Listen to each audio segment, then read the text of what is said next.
Assalamualaikum warahmatullahi wabarakatuh. Saya Meli Melisha dari Manajemen 21G dengan NIM 554321092. Di sini saya akan menjelaskan materi mengenai dampak ekonomi, menganalisis pengaruh konflik Israel-Palestina terhadap ekonomi regional, di mana video ini dibuat untuk memenuhi salah satu tugas mata kuliah ekonomi internasional dengan dosen pengampu Bapak Dani Ahmad Hamdani, SEMM. Konflik antara Israel dan Palestina terus berlanjut. Tim penyelamat mencari korban yang terjebak di bawah puing bangunan yang diruntuhkan serangan udara Israel di jalur Gaza. Tim penyelamat terus berupaya mencari korban yang terjebak di bawah puing gedung permukiman. Dengan bantuan alat berat, mereka berupaya menemukan korban selamat maupun meninggal dunia.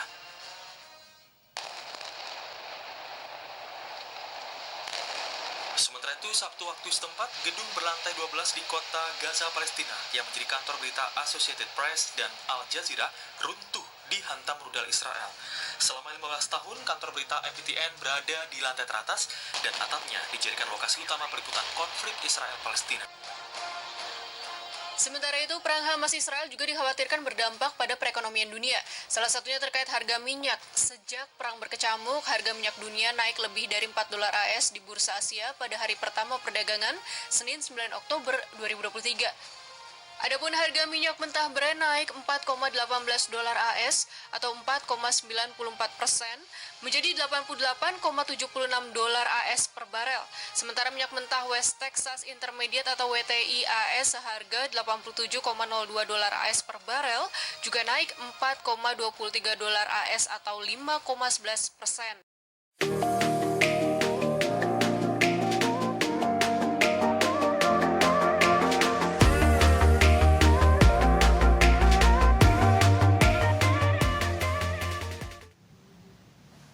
Konflik Israel-Palestina adalah salah satu konflik terlama di dunia modern.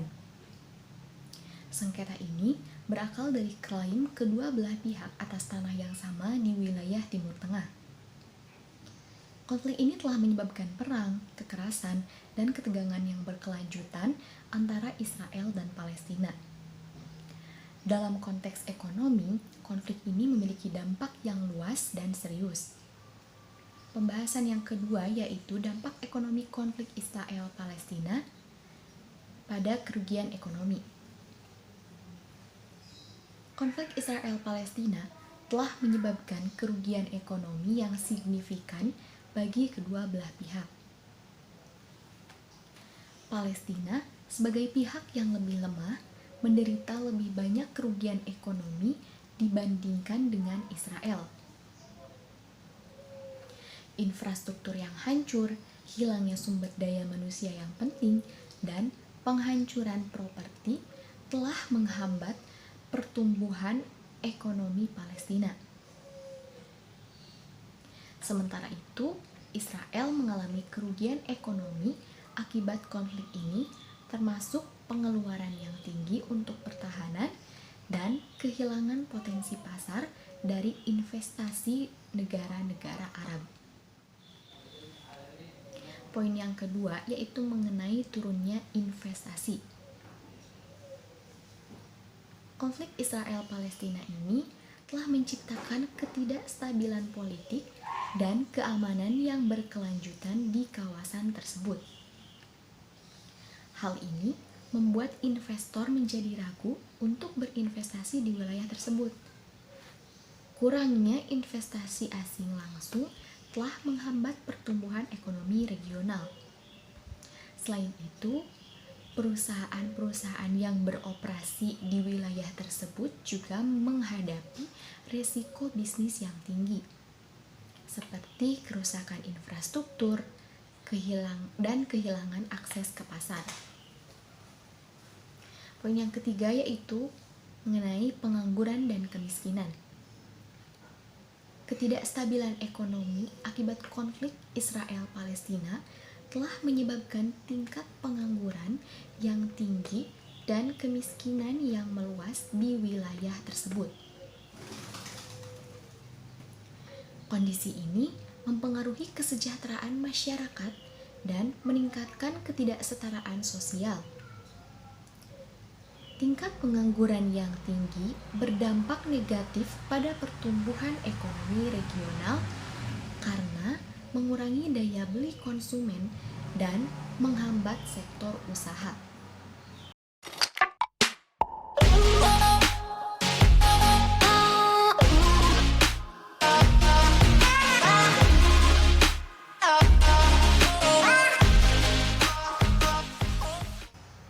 Pembahasan yang selanjutnya yaitu implikasi bagi ekonomi regional. Poin yang pertama yaitu pengaruh pada pasar finansial, di mana konflik Palestina telah menciptakan ketidakpastian yang tinggi di pasar finansial regional. Volatilitas dan risiko yang tinggi di pasar saham, obligasi, dan mata uang telah menghambat pertumbuhan ekonomi regional. Oleh karena itu, investor merasa tidak aman dan cenderung menghindari pasar keuangan di wilayah tersebut. Poin yang kedua yaitu mengenai hambatan perdagangan, di mana konflik Israel-Palestina ini telah menciptakan hambatan perdagangan yang signifikan di kawasan tersebut. Kontrol yang ketat atas perbatasan dan pelabuhan serta pembatasan impor dan ekspor telah menghambat pertumbuhan perdagangan regional. Hal ini berdampak negatif kepada pertumbuhan ekonomi dan kemajuan industri di wilayah tersebut. Kemudian poin yang selanjutnya yaitu mengenai dampak regional yang lebih luas.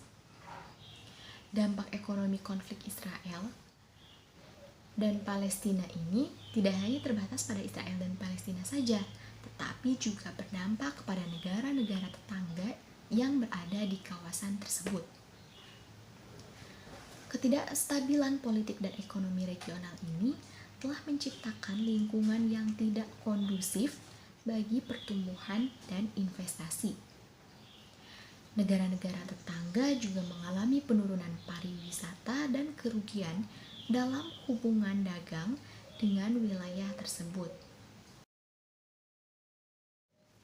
Kemudian yang terakhir untuk kesimpulannya yaitu pengaruh konflik Israel-Palestina terhadap ekonomi regional ini sangat signifikan, di mana kerugian ekonomi, penurunan investasi, pengangguran dan kemiskinan, serta hambatan perdagangan yang tadi sudah dijelaskan itu hanya beberapa contoh dampak negatif dari konflik ini saja. Implikasi bagi ekonomi regional juga meluas ke pasar finansial dan perdagangan. Oleh karena itu, untuk mengatasi dampak negatif ini, diperlukan upaya yang kolaboratif dan komprehensif dari semua pihak yang terlibat untuk mencapai perdamaian yang langgeng dan stabilitas ekonomi di Timur Tengah.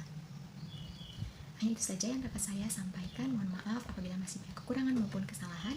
Sekian dan terima kasih. Wassalamualaikum warahmatullahi wabarakatuh.